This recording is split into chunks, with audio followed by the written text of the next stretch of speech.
All right, let's be real. Buying a home isn't like picking out a new phone or even booking a vacation.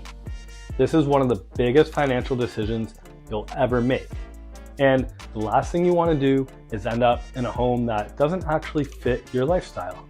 Every week, I see buyers walk into homes and fall in love with the wrong things.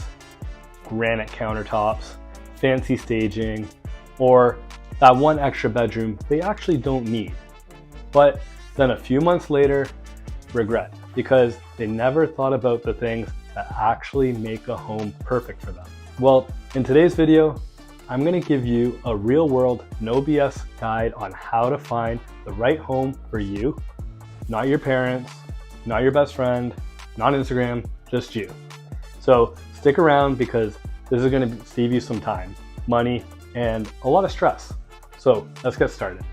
Hey there, I'm Matt Sloan, realtor here in the GTA, and I know I have to ask in order for my channel to grow. So please, if you don't mind, take 2 seconds and hit that subscribe button.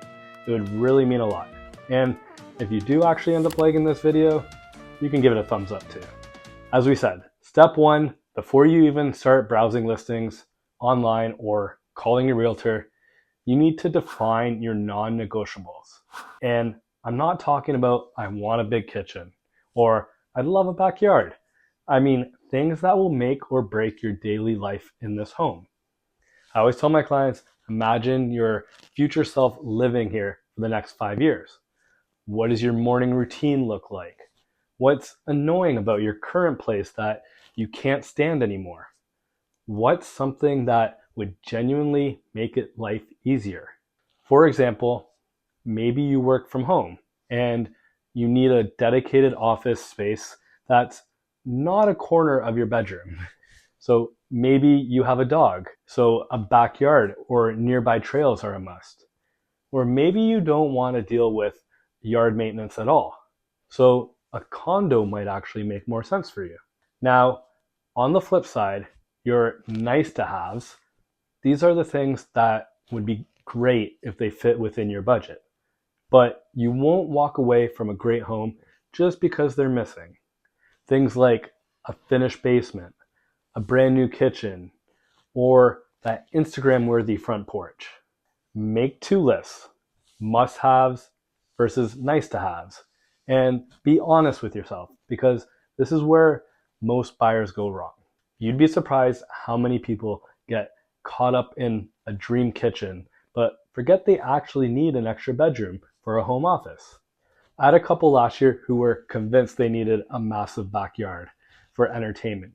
And until they realized they barely host gatherings and would rather actually just have a finished basement for a movie room.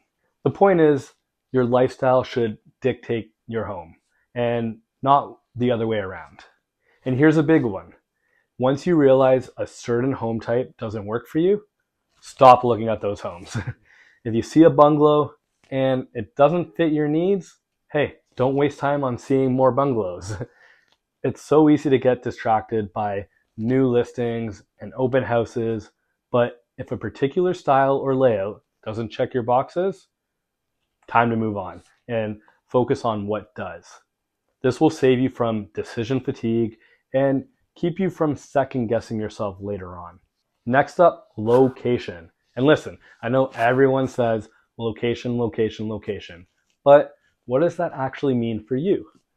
Think about how you actually live. How far are you willing to drive to work? Do you want to be close to family?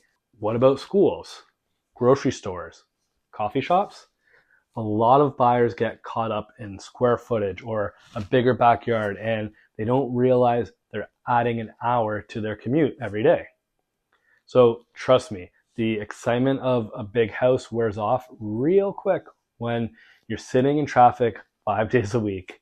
I had a client last year who swore they wanted a detached home with a big yard until they realized it meant being 45 minutes away from everything they loved doing. So they ended up buying a townhome closer to the city, and so far they're so much happier because lifestyle actually fits the location. Another thing to consider, what's happening in the neighborhood. Look at local development plans. Are there new schools, transit, or shopping centers coming that could impact the property's value in the long run?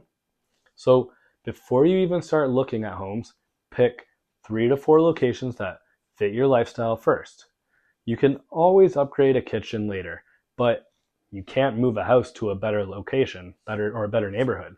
So now let's talk about budget. And I don't just mean what's the maximum the bank will lend me. I mean, what's a comfortable monthly payment that won't make me feel house poor?